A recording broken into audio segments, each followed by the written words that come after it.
Hello students, I am Dr. Priyanka, and in the last sessions we were doing environmental issues, and in the environmental issues we have completed and drop it with the thermal pollution, right?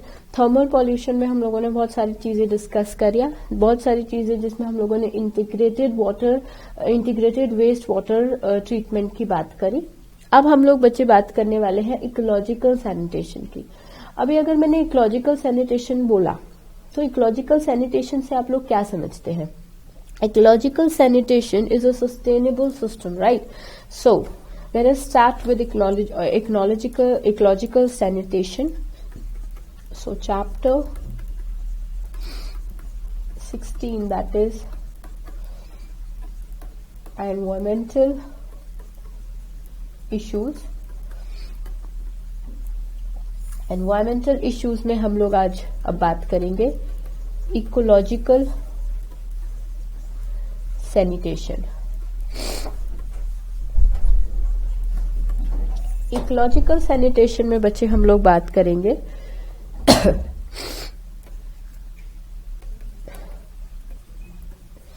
ecological sanitation is the sustainable system for handling human excreta using dry composting toilets.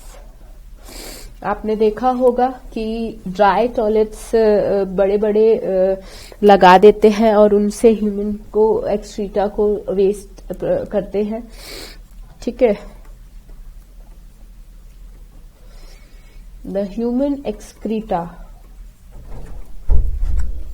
Can be recycled. अभी देखो आजकल बहुत अच्छी technique है ये वाली कि for example एक एरिया है जहां पे हम लोगों को एक सेटअप करना है और वहां पे ऑब्वियसली ह्यूमन एक्सक्रीटा को एक्सक्रीट करने का जैसा कोई तरीका नहीं है, तो उस तरीके के लिए हम लोगों ने एक सिस्टम डेवलप कर दिया है और वो सिस्टम ये है कि हम लोगों ने बायोलॉजिकल टॉयलेट सेट कर दी है जिसे हम ड्राई टॉयलेट्स बोलते हैं. अभी उसमें हम लोग जो ह्यूमन एक्सक्रीटा है हम लोग उसको एज अ खाद सॉइल के लिए यूज कर सकते हैं. Can be recycled into a resource, a proper resource for crops, solution to human welfare,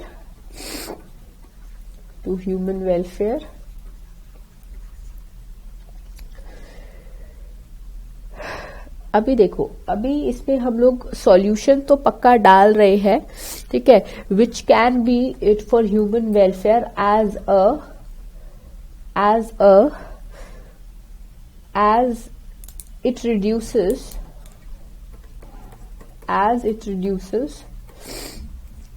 the need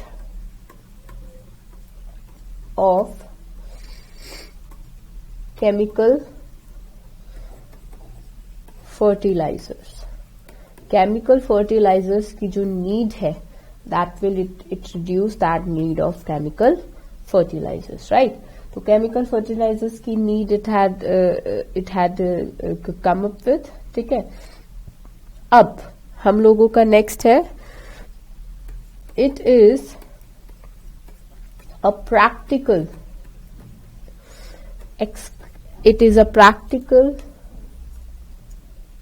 hygienic efficient,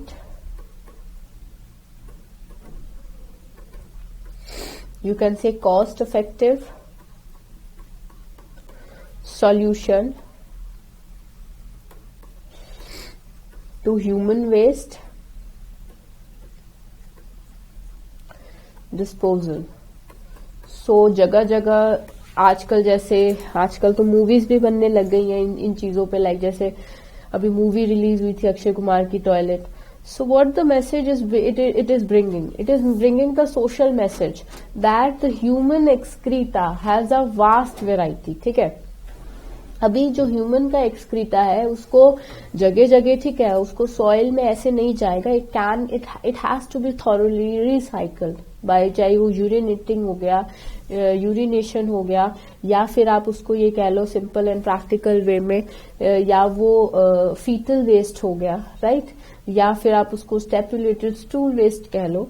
so it has to be recycled in a specific manner to be used as a chemical fertilisers, right. बहुत सारे chemical fertilisers होते हैं, जैसे industries हो गई, उन industries में chemical fertilisers को यूज किया जा रहा है.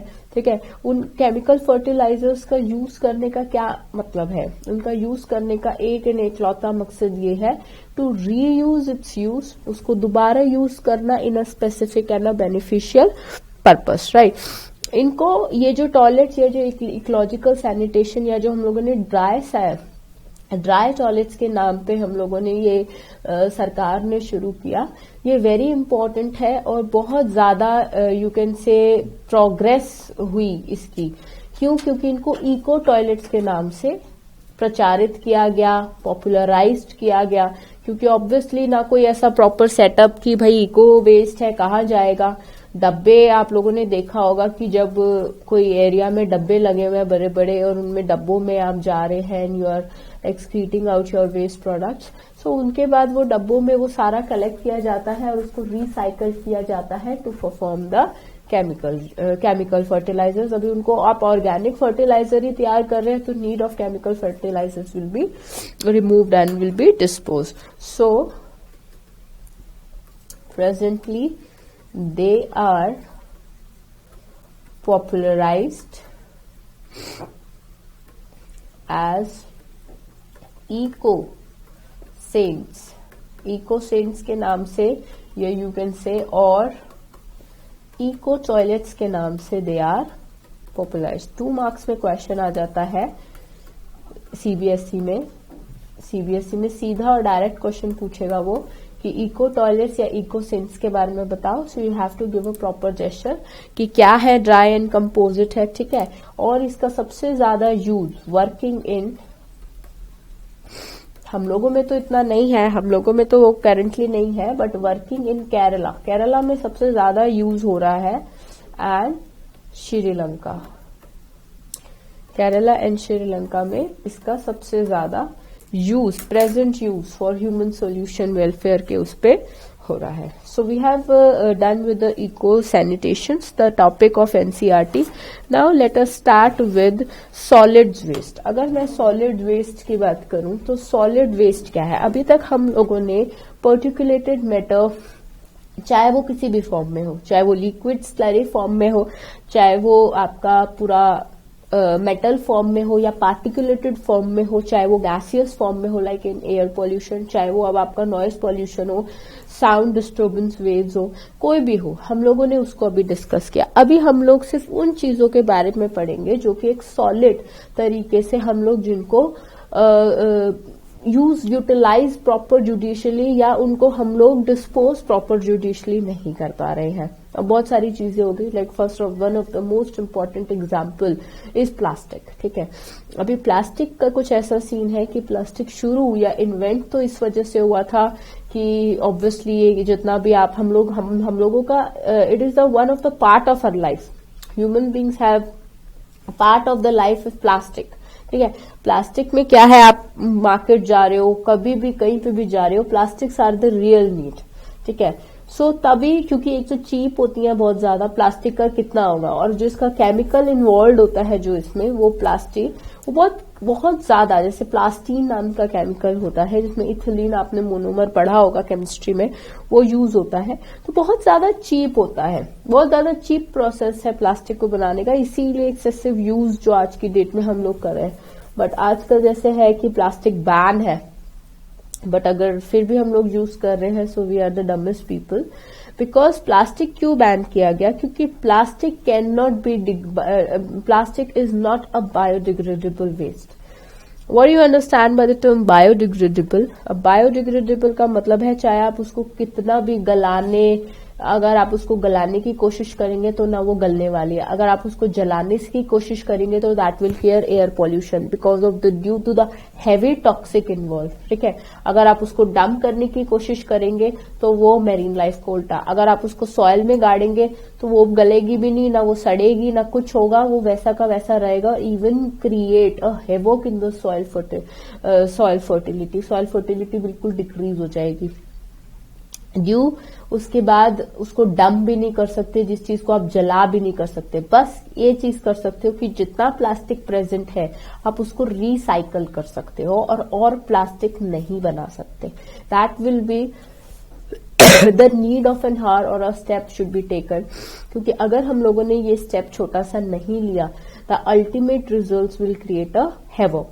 और कौन से वेस्ट है, जैसे म्युनिसिपैलिटी वेस्ट हो गया, जितना भी गार्बेज, वो आजकल तो गाड़ियां भी आती हैं म्युनिसिपैलिटी की कूड़ा वाली गाड़ियां आती हैं। सो वो उनमें क्या है, वो क्या एम है गवर्नमेंट का एम है कि कोई भी घर का वेस्ट जो कि लोग प्रॉपर तरीके से डिस्पोज नहीं करते, पॉलिथीन बनाते हैं, वहीं अपने लोकेलिटी में फेंक देते हैं, फिर वो पड़ा रहता है, इधर उधर चला जाता है। तो वो वेस्ट प्रॉपर डिस्पोज किया जाए, हर घर उसको फ्री में, as such they are not taking any money, they are free of cost. The cars and the vans coming from this is a Swachh Bharat, this is under the Swachh Bharat अभियान जो कि नरेंद्र मोदी जी ने start किया था एक टाइम पे। उन्होंने बोला कि बहुत सारे घर ऐसे हैं जिनको ये नॉलेज नहीं है, या वो उनको थोड़ा आलस कह सकते हैं कि वो डिस्पोज नहीं कर पाते अपने वेस्ट को। तो उस डिस्पोज करवाने के लिए उन्होंने ऐसे वैन्स का स्टार्ट किया कि every locality, MCD should have a one locality van जो कि हर घर से वो कूड़ा इकट्ठा करके लेके आएगा, so that the proper disposal of garbage will be done. There will be the no कि कोई भी गार्बेज अनडिस्पोज रह गया, राइट। सो म्युनिसिपैलिटी वेस्ट हो गया, ठीक है। So let us write, because municipality waste is the most important in this. So the topic is solid waste. Solid waste है जिसमें हम लोगों का सबसे पहले सॉलिड वेस्ट हम लोगों का जो आ रहा है वो आ रहा है म्युनिसिपल सॉलिड वेस्ट। अभी म्युनिसिपल सॉलिड वेस्ट आपके क्या क्या आ रहे हैं, जो कि है these are the local waste from homes, offices, schools, hospitals, includes food waste, और इनमें बहुत सारे और भी वेस्ट आ जाते हैं, जैसे ग्लास हो गया, रबर हो गया, लेदर हो गया, टेक्सटाइल पेपर हो गया, ठीक है। क्वेश्चन आ सकता है 2 मार्क्स में, आपको ये सारे वेस्ट के नाम लिख के आने पड़ेंगे बकायदा, ठीक है, etcetera. This disposal of these waste, the disposals, here you can say the disposal of these wastes can be carried out in following manner। बहुत सारे तरीके हैं जिनसे आप इस वेस्ट को डिस्पोज कर सकते हैं। तो पहला प्राइम जो तरीका आ रहा है, burning of these wastes so reduces the volume of waste। अगर आप इनको जला दोगे तो वॉल्यूम ऑफ वेस्ट तो रिड्यूस हो जाएगी, but do not burn completely burn नहीं होगा, क्योंकि it is not a hydrocarbon, it is a inorganic chemicals. Do not burn completely।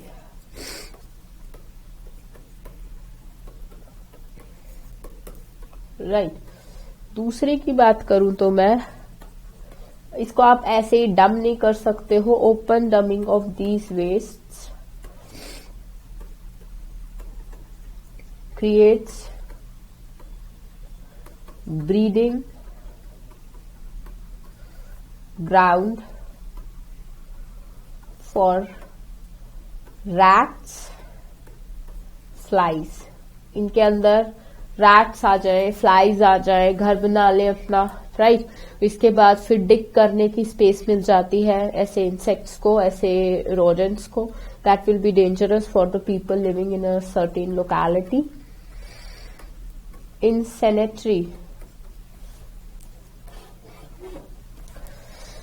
sanitary land fills wastes, dumps in depressions, pits after compaction and covered with dirt every day,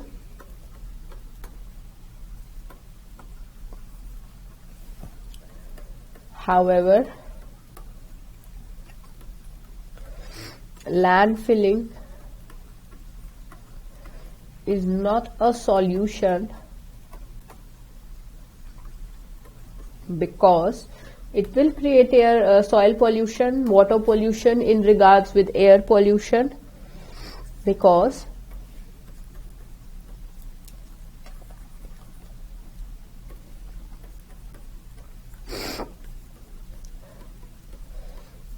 the garbage generation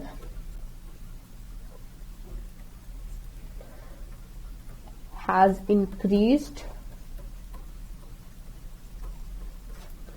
so much। इतनी ज्यादा increase हो गई। अभी हम लोगों ने पिछली classes में बायोमैग्निफिकेशन पढ़ा, सेम हाल यहाँ पे हो जाएगा। अगर आप उसको डंप कर दोगे, अगर आप उसको पिट में और फिशर में दबा दोगे, तो सेम हाल यहाँ का यहीं पे हो जाएगा। So much that these sites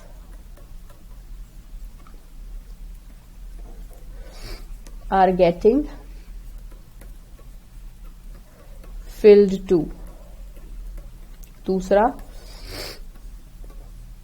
there is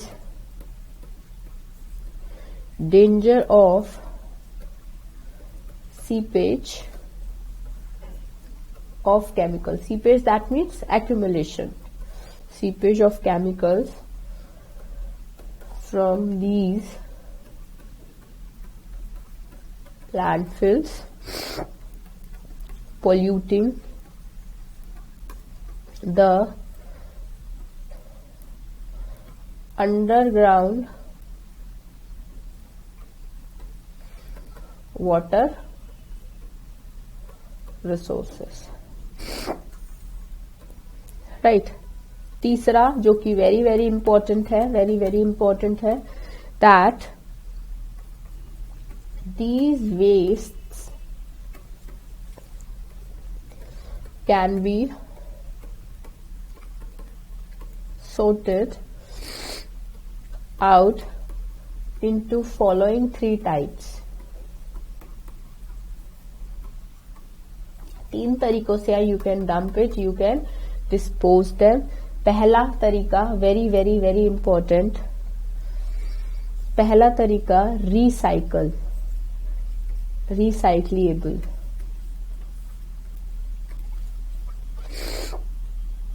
Metals can be recycled और reused। मेटल्स को रिसाइकल्ड और रीयूज कर लो, ठीक है। अभी फॉर एग्जांपल कोई आपके घर में कूलर है, ठीक है। अभी वो कूलर क्या है, वो खराब हो गया, ठीक है। अब उसकी पूरी मेटल की बॉडी है, तो आप क्या करते हैं, कबाड़ी वाले को बेच देते हैं, ठीक है। तो या कबाड़ी वाले को ना ले, अगर वो इतना ज्यादा पुराना हो गया है वो कूलर, तो आप उसको क्या करते हैं, इधर उधर डंप करने की कोशिश करते हैं। नहीं, आप उसको रिसाइकल कर सकते हैं। आप उसको कबाड़े वाले को बेच दो या आप उसको डायरेक्टली जहां से आपने लिया था उन्हीं कंपनीज में वापस ले लो। आजकल गवर्नमेंट की इसी उस पे रिसाइक्लेबल एंड रीयूजेबल पे एक स्कीम चली हुई है कि फॉर एग्जाम्पल जैसे बहुत सारी गवर्नमेंट स्कीम निकालती है कि किसी के घर में पुराना कोई भी सामान हो वो एक्सचेंज करो और न्यू ले लो, राइट। कोई एसी है, कोई फ्रिज है, या अगर आपके घर में कोई भी एक एसी है तो वो एक्सचेंज करके आप स्प्लिट एसी ले लो। क्योंकि बेटे जो पुराने एसी हैं अगेन उसमें एयर पोल्यूटेंट जो उनका कूलेंट है वो अनबर्न्ड हाइड्रोकार्बन रिलीज कर रहा है जो कि ऑब्वियसली पोल्यूशन क्रिएट कर रहा है। दूसरा, मेटल्स को आप दोबारा रीयूज कर सकते हो, ठीक है। एक मेटल वही है, वही मेटल आपने उसको दोबारा, आप जैसे जो सोना है आप इसको अगर आपने बैंगल पहनी है कोई सोने की, ठीक है, और अगर आपको उस सोने को आप दोबारा शॉप में दे दो, सुनार को दे दो, तो वो दोबारा आपको आप कहो कि नहीं मुझे बैंगल्स में पहन के थक गया, मुझे मेरे लिए एक बड़ी बैंगल बना दो, तो वो दो को मिक्स करके एक बड़ी bangle, you can reuse it, right. आपने इसको रीयूज कर लिया ना।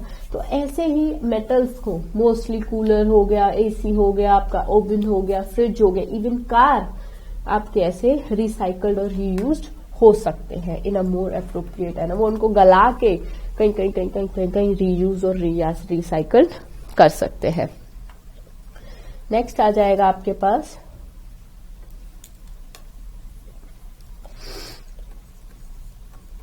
Biodegradable.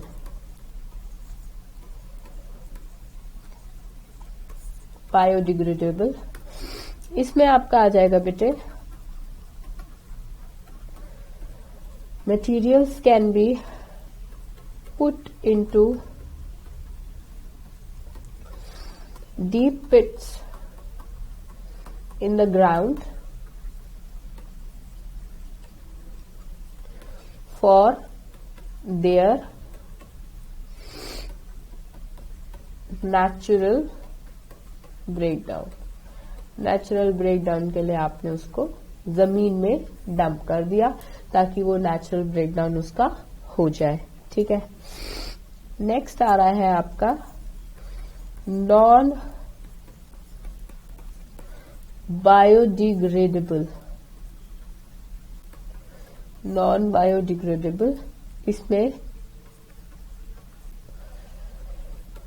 The use of non biodegradable materials such as polyethylene, plastics,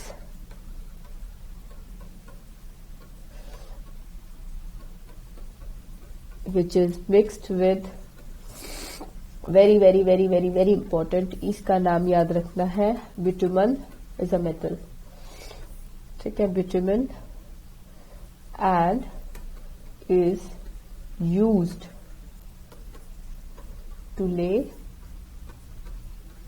roads, right. Used to lay roads and is used to lay roads. This is a fine modification. Fine modification है। इस modification में आप एक चीज add कर सकते हो। इसमें ऐड में आप ये लिख सकते हो फाइन मॉडिफिकेशन में कि अगर मैं बात करती हूँ नॉन डिग्रेडेबल की, तो non degradable eco friendly material के साथ you can utilise it. Materials such as natural fibers carry bags,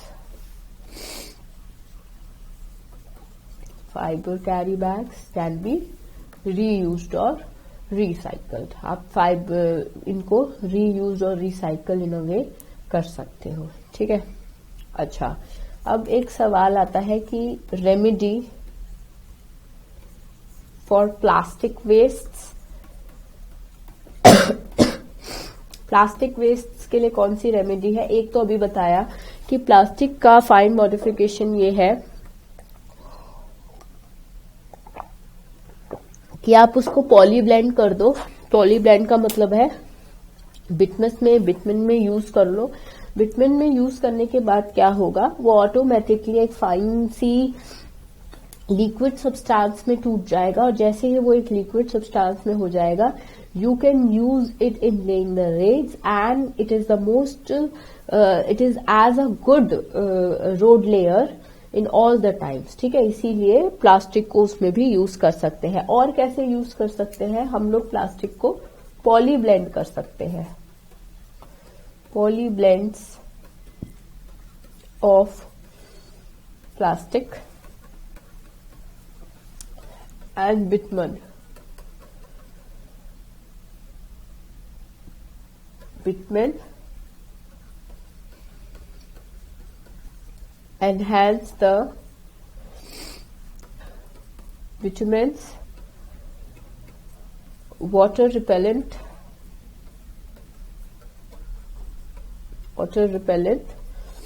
properties।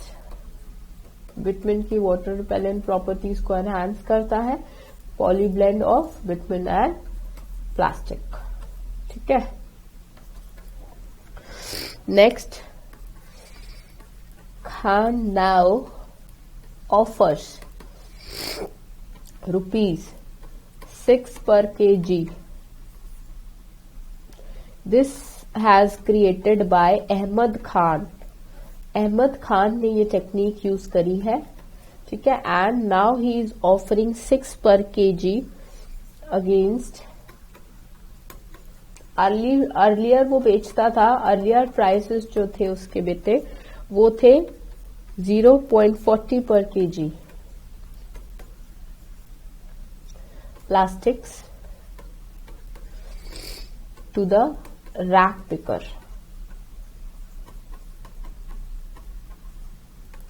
Right, now it is an ideal solution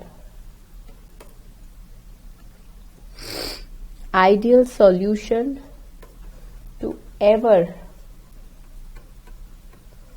increasing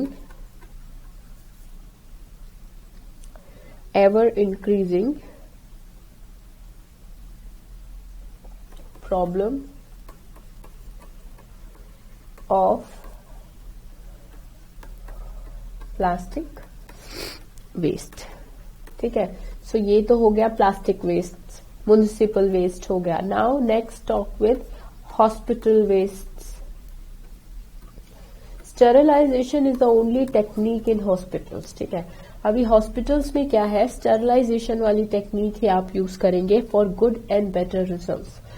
results का क्या इसमें है, hospital wastes contain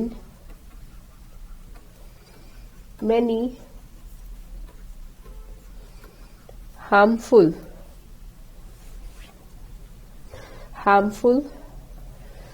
chemicals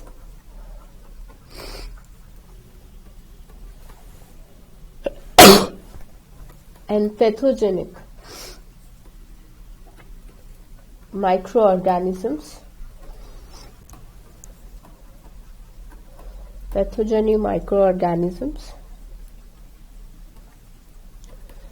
such wastes require careful treatment and disposal is very mandatory in hospitals with require careful treatment with disposal। Cancer के हो गया, typhoid है किसी को, सो पैथोजेनिक माइक्रो ऑर्गेनिज्म अगर उनका ठीक से डिस्पोजल नहीं किया गया, that will leads to the communicated and chronic disease in the among population. Right, very very important बात करते हैं नेक्स्ट की, that is e waste. E waste और जिसको हम कह सकते हैं इलेक्ट्रॉनिक वेस्ट।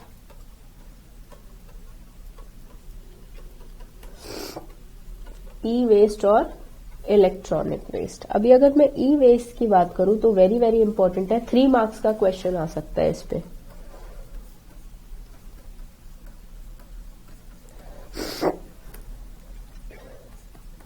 दीज वेस्ट क्या क्या इंक्लूड कर सकते हैं? मोबाइल फोन का कोई वेस्ट है, अभी लैपटॉप्स, कंप्यूटर, चिप्स, माइक्रोचिप्स, ठीक है, includes irreparable computer and other electronic goods.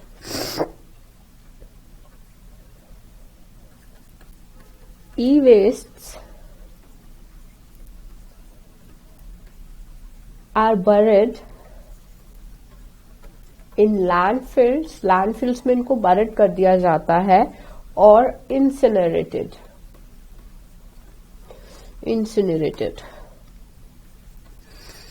अभी कौन सी डेवलप्ड कंट्रीज हैं? द डेवलप्ड कंट्रीज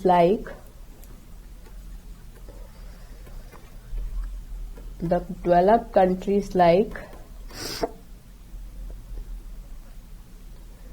अभी बहुत सारी डेवलप्ड कंट्रीज हो गई, जैसे like export e-wastes to undeveloped, you can say undeveloped to developed countries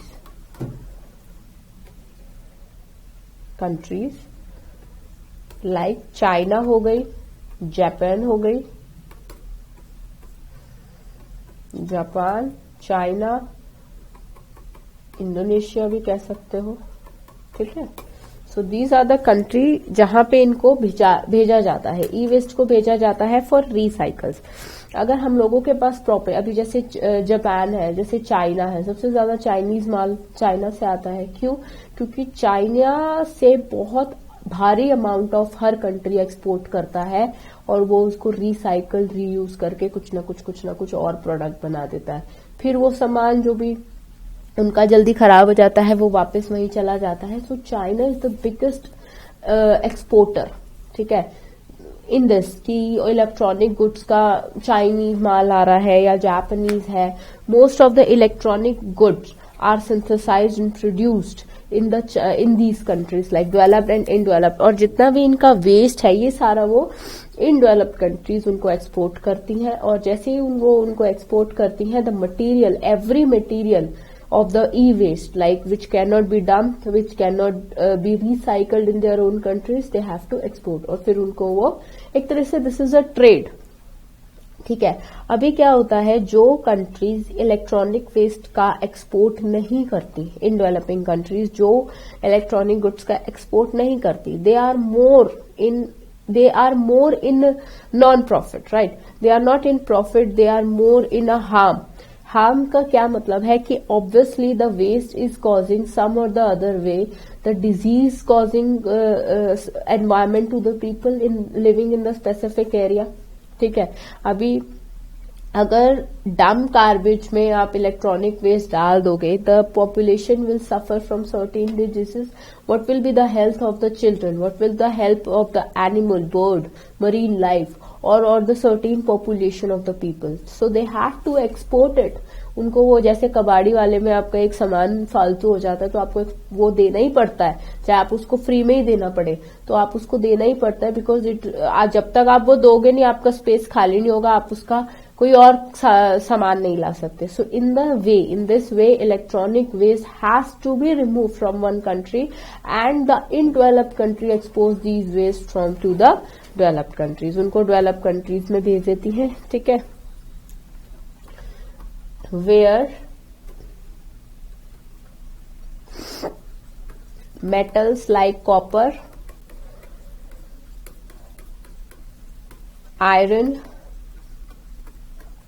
silicon, nickel, gold are recovered and reused, ठीक है। So this is a recycling technique which involves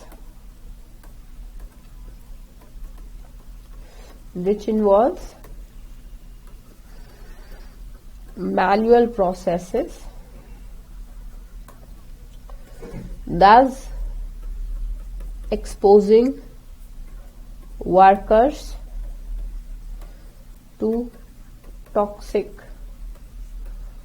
substances present in e-waste. But उनके जो उन companies में या industries में या factories में काम करने वाले जो वर्कर्स हैं वो सीवियरली अफेक्ट होते हैं। कि वो सीवियरली अफेक्ट इसलिए होते हैं कि उनके ही काम करने के तरीके से, उनके ही काम करने के एक तरीके से they are harming their own health, right. So we have covered with the e-waste. Next we're gonna start with agrochemical. Agrochemical का मतलब होता है agriculture chemicals and their effect, soil pollution indirectly. Effect, that means soil pollution. ठीक है। Crop production को enhance करने के लिए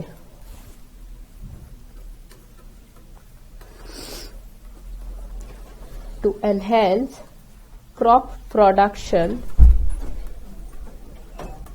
the use of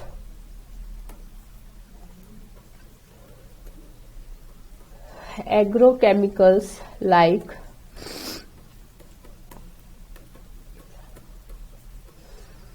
inorganic fertilizers of soil ecosystem, increase use of artificial fertilizers in fields, responsible for aquatic ecosystem eutrophication. इसमें एक type आ जाता है ऑर्गेनिक फार्मिंग पे जो केस स्टडी की गई, a case study, organic farming a case study.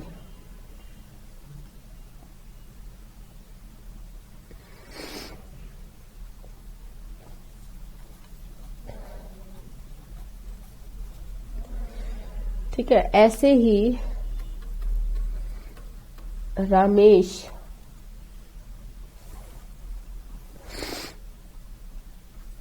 Chandra Dagar, a farmer in Sonipat, Haryana,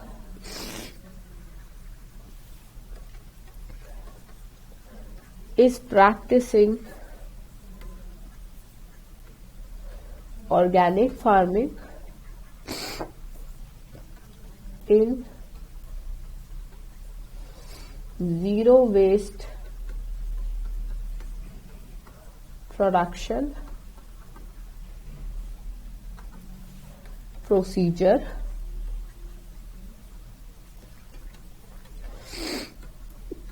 where waste products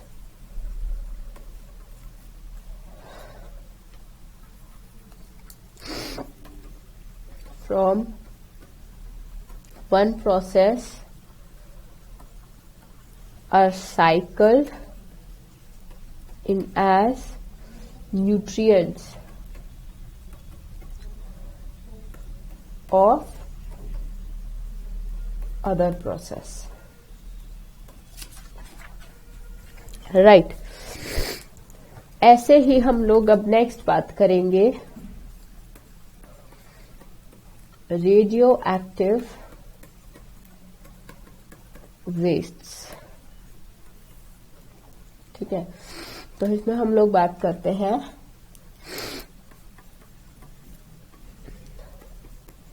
तो nuclear energy has two serious problems that is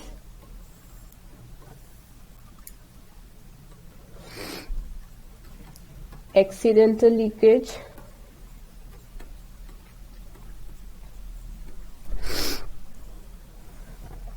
of radioactive waste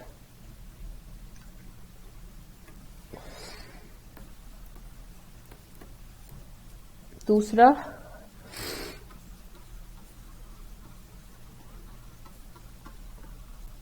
disposal of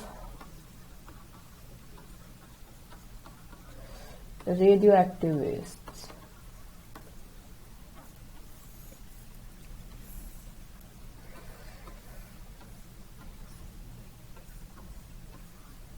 Right.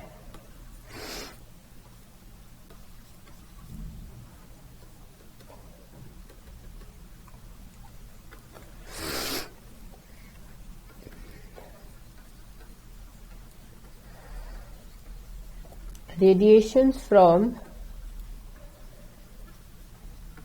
nuclear waste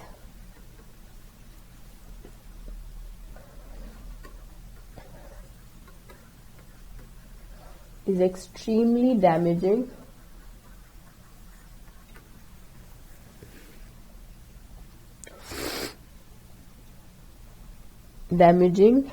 as it occurs at its causes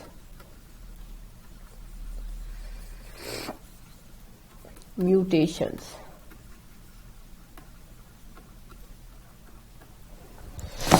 Mutations has caused, right?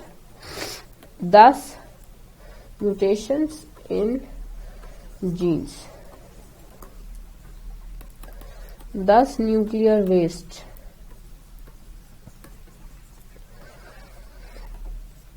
after sufficient pre-treatment of radioactive waste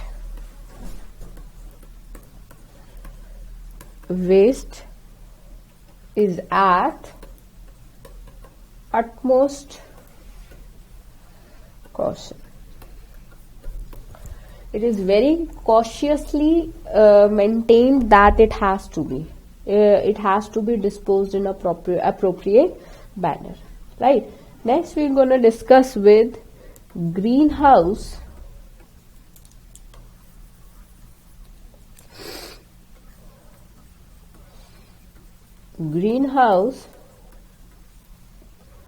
effect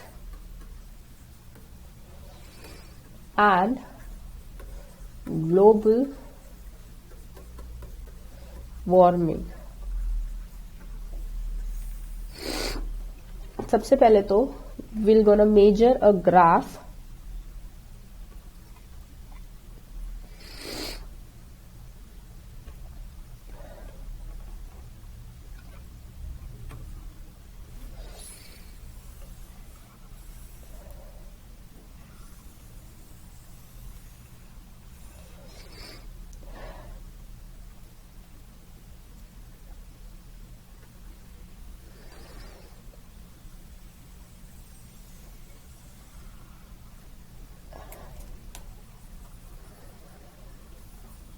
अगर हम लोग एक geometrical diagram के उसमें इसको deal करें हैं तो that will be more convenient. ठीक है.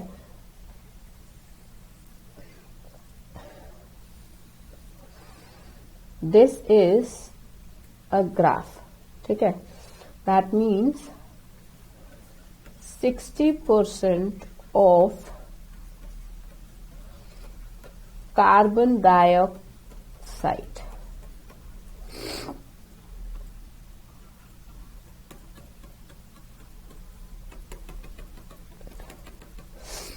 अभी 60% ऑफ कार्बन डाइऑक्साइड का क्या मतलब है कि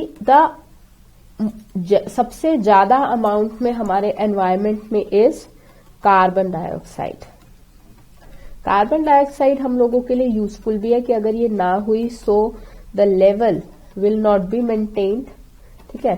the biological level of all the living organisms will not be maintained, and if it is not be maintained in such amount, then there will be the total degradation in the environment. So 60% of carbon dioxide is present. Next,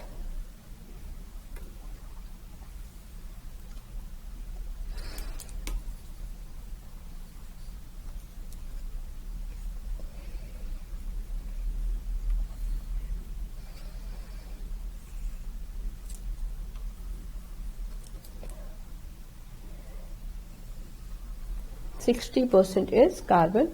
अब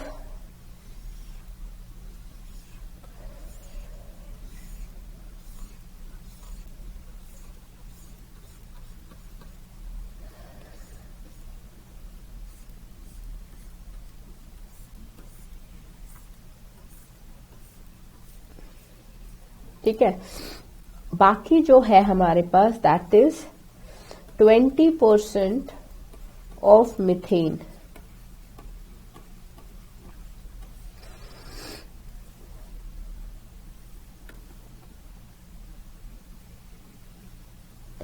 ठीक है, next हम लोग बात करते हैं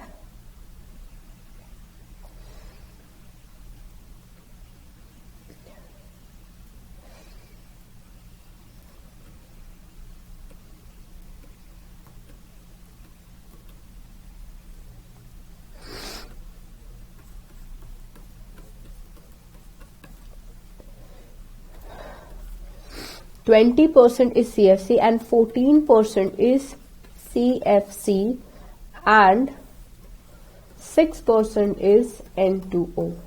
So this is the total account. So this is a total account of gas, total account of relative percentage of gases present in the atmosphere, जिसमें से CFC is the most dangerous and refers to as leading cause for global warming. जिसमें से ये जो gas है, this is lying in the danger zone. This is lying in the danger zone that is CFC, जिसमें N2O भी है, methane भी है, but sulphur particles are also present in the air which can not be counted because they are not considered as being as a gases. ठीक है, इन्हीं सारे reasons की वजह से ozone depletion is also there and the main जिसका मैं कह सकती हूँ ग्लोबल वार्मिंग में हम जो पढ़ते हैं नीनो अफेक्ट, जैसे ओल्ड क्लाइमेटिक अफेक्ट आ रहा है जिसको मैं नीनो अफेक्ट कह रही हूँ, मेल्टिंग ऑफ आइस कैप्स आ गया, जिसमें global warming control measures includes reduction in the use of fossil fuels ताकि melting of glaciers ना हो पाए. ठीक है, reducing and deforestation processes like slowing down the growth of human population can also be there in this such cases. International initiatives to reduce of greenhouse effect is also there. So global warming is such a major issue of an hour. और उसी से term हमारी related है ozone depletion. अभी ozone depletion ऐसा नहीं है कि अर्थ है और उसके बीच में कोई होल बन रहा है, नहीं. ओजोन इज अ लेयर जो एक कंटिन्यूअस थिकनेस में हमारे पूरे अर्थ के आउटर सरफेस पे प्रेजेंट है. अगर उसकी थिकनेस कहीं से भी कम हो रही है या रिड्यूस हो रही है, तब हम लोग ये कह सकते हैं कि that case is a bad ozone, that the troposphere is having the direct ultraviolet rays which is causing the main cancerous tissues. बहुत सारे cancers बना रही है, ह्यूमन के डिजीजेस बना रही है. अभी ह्यूमन डिजीजेस में बहुत सारे अकाउंट्स टर्म्स में आ जाते हैं, जैसे कि आपके हो गए, जैसे कि अगर मेरे को ओजोन डिप्लीशन, जो कि ओजोन डिप्लीशन की बात करूं तो ozone depletion in the stratosphere in the stratosphere, so formed in lower atmosphere, lower atmosphere में फाउंड होगी, that is troposphere, called bad ozone. Bad ozone, as it is harmful for plants and animals.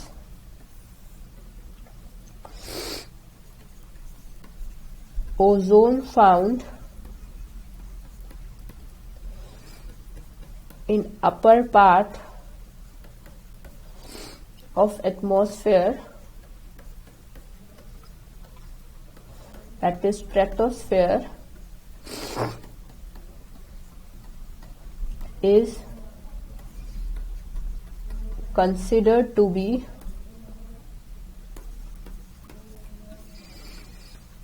good ozone.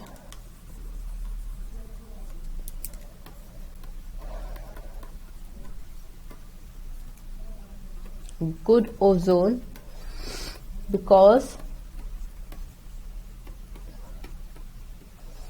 the thickness of ozone in the column of air from ground to the top of the atmosphere is measured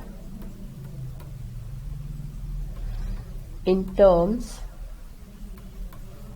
of Dobson units, that is DU.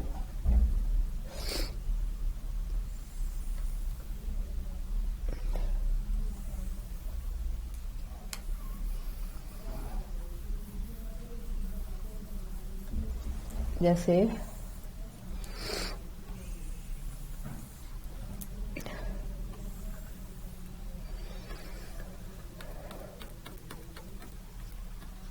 Sun,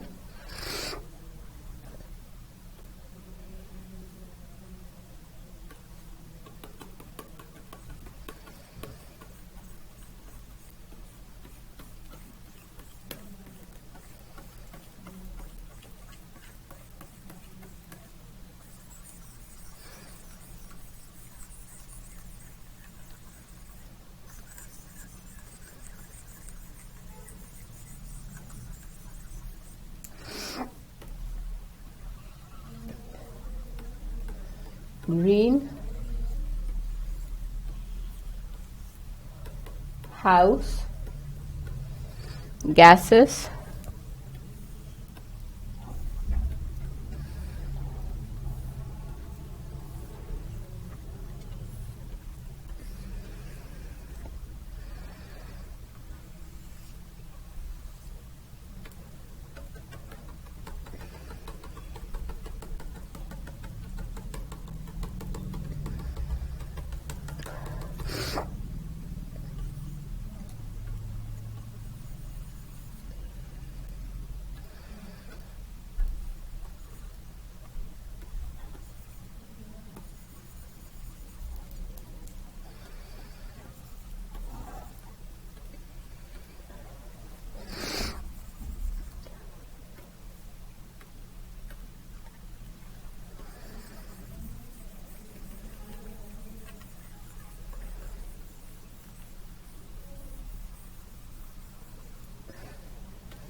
this is the parameters of Earth.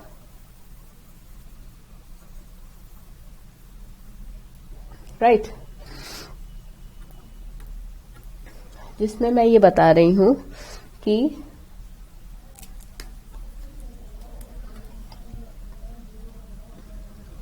green house gases absorb long waves, infrared waves, radiation from the earth and emit it again towards the surface of earth, causing ozone depletion.